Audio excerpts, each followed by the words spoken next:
uncle tó tọ́jú mi dàgbà who is now a pastor ní Sango.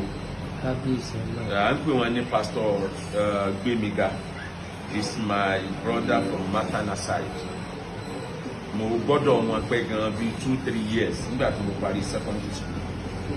Then nígbà tí mo wà ní primary school, nínú àwọn kwa master ni mo wà. Wow. Ògo ni fọ́lọ́run lókè ọ̀run àti láyé àlàáfíà ìfẹ́núre sí gbogbo ènìyàn. Gbogbo ọmọ Yorùbá pátápátá ni mo kí. Àwọn elédè mìíràn mo kí gbogbo yín o. Nílẹ̀ ìlókè òkun mo mọ̀ kí gbogbo ènìyàn. A kú ìmúra ọdún bí a ṣe ń súnmọ́ ọdún tí ọdún súnmọ́ wa. Lórúkọ Ọlọ́run alààyè. A ò ní ṣe lọ́gbà ẹ̀wọ̀n, a ò ní ṣe níbojì. Irọ́ ni Sátánì ń pa o àti àwọn ọmọ ogun rẹ̀. Bólúwa ti ń bẹ tí ẹ̀mí rẹ̀ wà. Ọ̀tá ò ní rẹ́yìn wa, àwa la padà rẹ́yìn ọ̀tá àtòdì. Bó ṣe máa rí nìyẹn. Má bẹ̀rù, ìṣẹ́jú tó kù yìí, ohun àmúsọdún rẹ̀ yóò jáde látọwọ́ àwọn olóore. Jésù Olúwa wa, àmín. Mo wá béèrè kan lọ́wọ́ gbogbo ènìyàn. Both Christian and Muslim, pàápàá Yorùbá àtòníṣẹ̀ṣe pàápàá. But ọ̀rọ̀ mi ó kọjú sí àwa brother and sister ní ìlànà Mùsùlùmí jù. Ọ̀rọ̀ mi máa kọjú sí wa lọ́pọ̀lọpọ̀. Ìbéèrè mi náà ni pé ẹ jọ̀ọ́ ta ni bàbá tí à ń pè ní Sheikh Imam Taofeek Akeugbagold, ọmọ Akeugberu Asàdúà Gbọrẹ. Ẹ jọ̀ọ́ ta ni ná?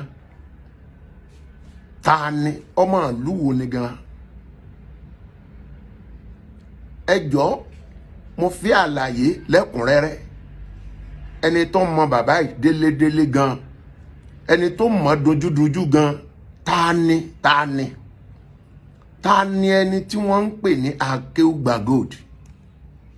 Ẹ jọ̀ọ́ torí Ọlọ́run, ta ni ná? Ẹ jọ̀ọ́ ṣé ènìyàn ni àbí áńgẹ́lì àbí màlẹ́kà àbí ghost àbí wòlíì Ọlọ́run? Kò yé mi ni mo ṣe ń béèrè. Ohun tí ò bá yé èèyàn yẹn máa ń béèrè ni o. Ẹ jọ̀ọ́ ta ni? Ìwé kan wà nínú ìwé 1 Samuel chapter 16 verse 18. Wọ́n ní ọ̀kan nínú àwọn ìránṣẹ́ Sọ́ọ̀lù dáhùn. Ó ní èmi rí ọ̀dọ́mọkùnrin kan tó jẹ́ pé ìdílé Jésè ló ti wá. Tí n bá wo Bíbélì yẹn dáadáa, ó rí nǹkan bíi mélòó lọ́wọ́ rẹ̀. Ó ní wo èmi rí ọmọ Jésè kan láti Bethlehem tí ó mọ iṣẹ́ orin, tí ó sì jẹ́ ẹni tí ó lágbára gidigidi àti ológun, àti ẹni tí ó ní ọgbọ́n ọ̀rọ̀ ìsọ àti arẹwà. Olúwa sì wà pẹ̀lú rẹ̀. Ẹni tó ní ọgbọ́n ọ̀rọ̀ ìsọ, Olúwa wà pẹ̀lú rẹ̀. Ta ni wọ́n ń sọ? Wọ́n ń sọ nípa Dáfídì tí wọ́n pè ní Dáúdà, tá a pè ní ànábì Dáúdà nínú Kùránì náà. Jésù béèrè lọ́wọ́ àwọn ọmọ ẹ̀yìn rẹ̀ pé gbọ́, ta làwọn ènìyàn ń fi mí pè náà? Kan sọ wípé John ni, kan sọ pé Jeremiah, kan sọ pé Ezekiel, kan tiẹ̀ pé ọlọ́kan nú àwọn wòlíì. Ẹ̀yin tẹ́ wá ń tẹ̀lé mi gan kọ́, ta lẹ fi mí pè? Símónì wá dá lóhùn Pétérù. Ó ní ìwọ ni Kristi náà, ọmọ Ọlọ́run alààyè. Ó ní kì í ṣe ẹran àbí ẹ̀jẹ̀ ló fi ilé hàn bí kò ṣe bàbá mi tí ń bẹ ní ọ̀run.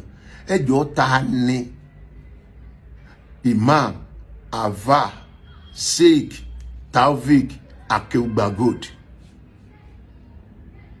Bóyá ẹ lè ṣe àlàyé fún mi. Bóyá ẹni tẹ́mi fi ń pè kọ́ ló jẹ́. Bóyá ọ̀tọ̀ ni. Àjọ fún ojú lóúnjẹ, àdọ̀jọ yára wa ní ọgbọ́n láàrin ìṣẹ́jú díẹ̀. Ẹ jẹ́ àjọ káàbọ̀ sílé Sheikh Akeugbagold. Káàbọ̀ sí ilé Imam Akeugba Gold. Gbogbo àwọn ìdánilẹ́kọ̀ọ́ yín ó máa ń wú mi lórí gan-an. Tẹ́ bá ti bẹ̀rẹ̀ báyìí ẹni tó máa ń kọ́kọ́ receive notification ni mo wà. Tí mo bá busy kí n má bàa gbàgbé màá wá share rẹ̀ sórí WhatsApp mi so that tí bá ti open WhatsApp ni màá kọ́kọ́ rí pé nǹkan kan wà níbí báyìí tí mi ti wo màá wá lọ wò. Mo máa wá dúpẹ́ fún Ọlọ́run lórí ìgbésí ayé mi gan-an. Olúwa túbọ̀ máa sọ agbára yín dọ̀tun. Á bá Olúwa níbi tí a lérò pa àti bá. A ní rí ìbínú Olúwa láyé, a ìdẹ̀ ní rí lọ́run. Mo kí ìyá wa dáadáa. Ẹ̀yin lẹ jẹ́ kí bàbá ọmọ look young lójoojúmọ́ ẹjọ́ kò wá. Bá a ṣe máa ń rí wọn lórí íńtánẹ́ẹ̀tì ní ọ̀rọ̀ yìí pé bí ọmọ 80 years. But pẹ̀lú èjì wọn náà ẹ̀yin lẹ jẹ́ wọn look 40. Kudos to you ma. Olúwo túbọ̀ máa dúró tì í. Gbogbo ẹ̀yin tẹ́ bá bàbá wa Kọ́wọ́rìn mo dúpẹ́ lọ́wọ́ yín gan o. Olúwa túbọ̀ dúró tì í. A ṣàṣe yege láyé. One of the things tó mú mi mọ̀ mọ́ọ̀jì nípa Christianity. Alfa àgbà Sheikh Imam Taofeek Akeugba Gold Medal. Wow. Wow. Kábíyèsí Olódùmarè. Mo kí gbogbo ojú tí ń wòran yìí o. Bá mi share lọ́pọ̀lọpọ̀. Mo fẹ́ mẹni tí wọ́n ń fi ẹni yìí pè. Nǹkan kan sọ wọ́n tí wo gbọ́ rí. Mo fẹ́ kó sáré lọ wò. Mo fẹ́ kó sáré lọ gbọ́. Nípa àfáà tí mò ń béèrè pé ta ni. Àwọn nǹkan kan wà tí le koko lọ́dọ̀ àwọn èèyàn kan tí wọ́n mú le koko tí wọ́n mú ayé kankan tó bá déwájú Sheikh Taofeek Akeugba Gold Medal báwo ni nǹkan náà ó ṣe rí. Àbájọ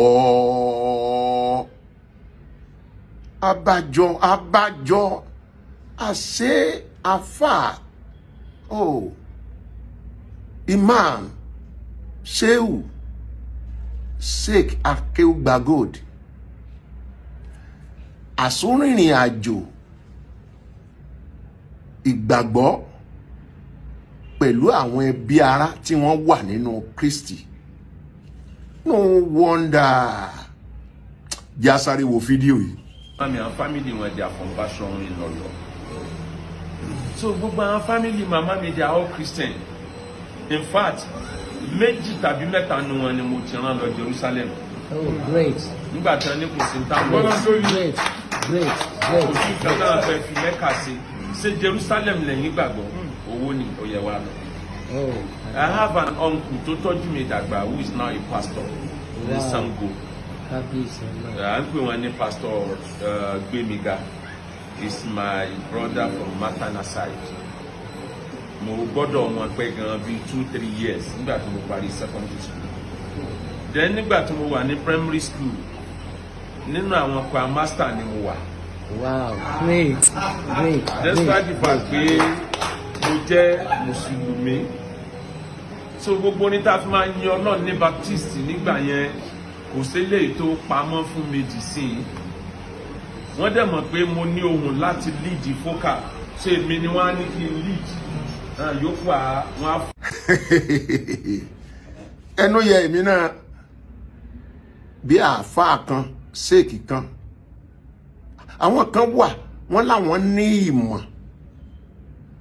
ní ti ọgbọ́n arilára bàbá yìí ní ti ọgbọ́n ọ̀rọ̀ yìí sọ arilára rẹ̀ ní ti ìmọ̀ arilára rẹ̀ yàtọ̀ sáwọn onímọ̀kímọ̀ ìmọ̀kímọ̀ wà ó táwa Kristẹni máa ń kọrin ìmọ̀kímọ̀ kò mọ̀ gbọ́dọ̀ jọ ètekéte kò lè dúró o ẹnikẹ́ni tó bá dẹrù ọ̀ràn ni ó forí ara ẹ̀ gbé nítorí Olúwa làwa bá dúró. Mo ní tí n bá wá sílé yìí tán rí i pé pásítọ̀ wá sí nílé òun Akeugba Gold bàbá takú ti Jésù ẹ máa bọ̀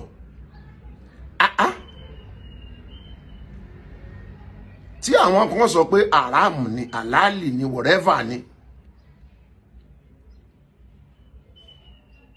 Ẹ wo ọ̀rọ̀, ẹ wo ọgbọ́n, ẹ wo ìmọ̀, ẹ wo òye, ẹ wo àgbékalẹ̀. Kò tán síbẹ̀ o. Ìjà ẹ̀sìn tẹ́yìn fẹ́ kúlé lórí. Ìjà ẹ̀sìn tẹ́ ń torí ẹ̀ gbé àwọn kan lọ sí ẹ̀wọ̀n. Ìjà ẹ̀sìn tẹ́ lọ ń ti orí bọ àwọn èèyàn kan l'Ábùjá tẹ́ sọ wọ́n digi lẹ́yìn ọgbà àṣebàjẹ́ àwọn agbófinró tẹ́ ń lò wọ́n fún iṣẹ́ ẹbí. Ẹ jẹ́ àwòjú tí àáfàá Sheikh Akeugba Gold tó fi wò ó.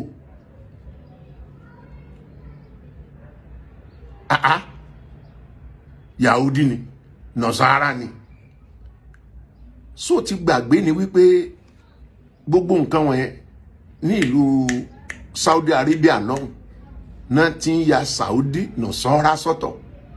Ó lè wà Nàìjíríà yìí pé àwọn ilẹ̀ Haúsá a ní ìwà ọmọlúàbí gangan ní ilẹ̀ Yorùbá.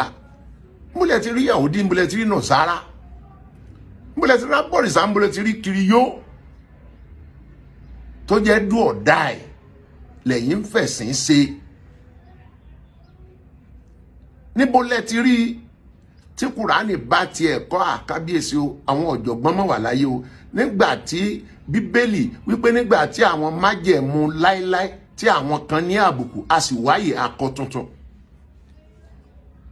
Tí Kùránì bá ti ẹ̀kọ́ nǹkan kan, tí àdìs bá kọ àwọn nǹkan kankan nínú wọ ọmọlúàbí ńlẹ̀ Yorùbá, kí ló dé táwọn ò tún kọ? Kí ló dé tá a tún kọ? Kábíyèsí ẹ o bàbá Akeugba Gold, tó bá gbé àpótí president ní Nàìjíríà, èmi takú ti Jésù máa tẹ̀lé ẹ lẹ́yìn. Ẹ gbọ́ ojú tí àwọn fi wò, ẹ gbọ́ ẹnu, ẹ gbọ́ ọgbọ́n tí a fi sọ̀rọ̀ nípa ẹ̀sìn. Jẹ́ pé ìjà ẹ̀sìn làwa jà láyé. Ọlọ́run ò dá wa wáyé wá jàjà ẹ̀sìn. Ó dá wa ká lọ ríra wa gẹ́gẹ́ bí ẹyọ kan, gbogbo tí ń jẹ́ ènìyàn. Àti Kristẹni, àtẹlẹ́bọ, àti Mùsùlùmí, gbogbo wa nǹkan kan ló kó wa pọ̀, which is ìjẹ́nìyàn. Ní tí Mùsùlùmí bá jẹ tó fún lálàáfíà, á fún Kristẹni lálàáfíà. Ní tó bá lè pa Kristẹni, ó lè pa ẹlẹ́bọ. So kò sí ìyàtọ̀ kankan ju pé ìrun kíkí ló mú Mùsùlùmí yàtọ̀. Tàwọn ẹlẹ́bọ ní tó máwọn yàtọ̀ ni pé oríṣi. Kábíyèsí Olódùmarè, nǹkan bẹ́ẹ̀. Àìrìn jìnnà láìra bukí ọ̀kẹ́rẹ́, béèyàn bá rìn jìnnà yóò débi wọ́n ti ń fodó òbílẹ̀ jẹun. Kí ló dé? Ta ló lọ sọ́run tó padà bọ̀? Mo kí ọgbọ́n, mo kí òye lára ẹni tó ní, mo kí ìmọ̀ lára ẹni tọ́lọ́run fi fún. Ànábì kan ní bàbá yìí o, ṣé ká má tanra wa jẹ.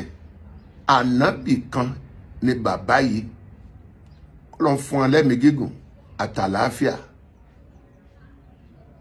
Ẹni tí wọ́n kidnap àwọn ọmọ ẹ̀ tó wọ́dẹ̀ tẹ àwọn yẹn, tó sì ní agbára, tó ní ipò, tó ní ipá, ẹ rán wọn lẹ́wọ̀n. Ó tún kówó lẹ̀, ó lọ gba béèlì wọn, ó lọ release wọn. Ẹjọ́ ń bọ̀ lẹ́yìn tí rí tiyín o. Ẹ̀yin tẹ́ sọlé ayédàwà lọ, tẹ́ ń pile up fáìlì àwọn ènìyàn tán bu yín, tán sẹ̀yìn, tí wọ́n sọ̀rọ̀ òdì sí yín. Tẹ́ múra pé ẹ rán wọn lẹ́wọ̀n, ẹ rán wọn lẹ́wọ̀n, ẹ rán wọn lẹ́wọ̀n, ẹ fẹ́ rán oníṣẹ̀ṣe lẹ́wọ̀n, ẹ rán Christian lẹ́wọ̀n, Mùsùlùmí ẹgbẹ́ yín náà ẹ tún rán lẹ́wọ̀n. Ṣé àáfàá ẹ lẹ́wọ̀n lẹ́yìn wá ṣe láyé ni? Àáfàá rán wọn lẹ́wọ̀n.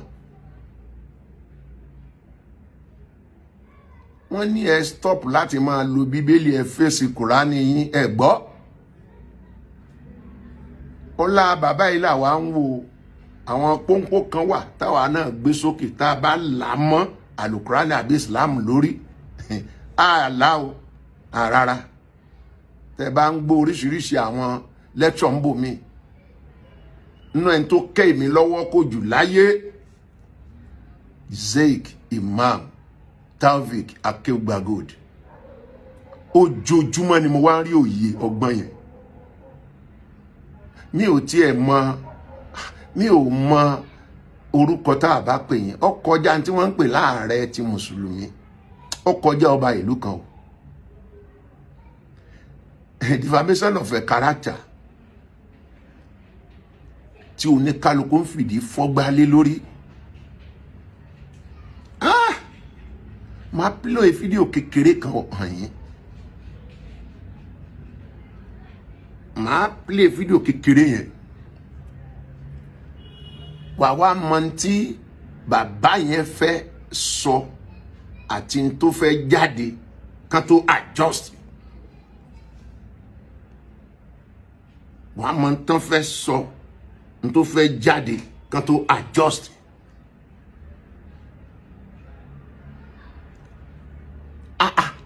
defamation of a character n tó lágbára ni o nínú ẹ̀jẹ̀ nínú ọkàn nínú ẹ̀dọ̀ nínú èrò inú ènìyàn a máa wà ń bẹ̀ tọ̀sán tòru ni tí ẹ bá pè ẹ́ lórúkọ bàjẹ́ kan a máa wà ń bẹ̀ ni ṣùgbọ́n bó ṣe wulẹ̀ kó le tó ẹni tó ní ìgbàgbọ́ tó ní ìmọ̀ tó tún ní ọmọlúàbí tán bíire tán bí dáadáa tó tún tún rẹ̀ bí kò sí bó ṣe wulẹ̀ kó le tó a sì fún gbogbo ya Ọlọ́run ìwọ gbọ́ kínní gbọ́ ọ̀nà mò ń bọ̀. bàbá atakújẹ bàbá atakújẹ bàbá atakújẹ. kò yí ẹ takú ti Jésù bàbá takú ti Jésù ni bàbá ìfẹ́ pè ṣùgbọ́n nítorí orúkọ ìbàjẹ́ kan tẹ́nìkan ti fi ń pè wọ́n a ò sọ̀rọ̀ débẹ̀ rárá o ṣùgbọ́n nítorí pé kíní yẹn sì ń wà nú ọkàn wọn tó ń jẹ wọ́n lọ́kàn pé èmi lèèyàn bà lórúkọ jẹ́ báyìí bàbá takú jẹ lẹ́dẹ̀ náà fẹ́ sọ pé ṣe mà akéwújẹ lẹ́dẹ̀ tẹ́nìkan ń pè wọ́n yẹn ìgbà tán wá rí sọ̀rọ̀sọ̀rọ̀ wọn tínú wọn dùn tára wọn yá gágá notwithstanding kíní yẹn sì wà bàbá takú ti Jésù mo kàn ra mú ibẹ̀ yẹn dání pé kábíyèsí Olódùmarè kíní yóò wá wíkì ẹni yìí down ó sì ń bá ìrìn àjò ẹ lọ títí tó fi wá jagun náà ní àjàyè lẹ́nu ọjọ́ méjìjọ́ mẹ́ta ẹ̀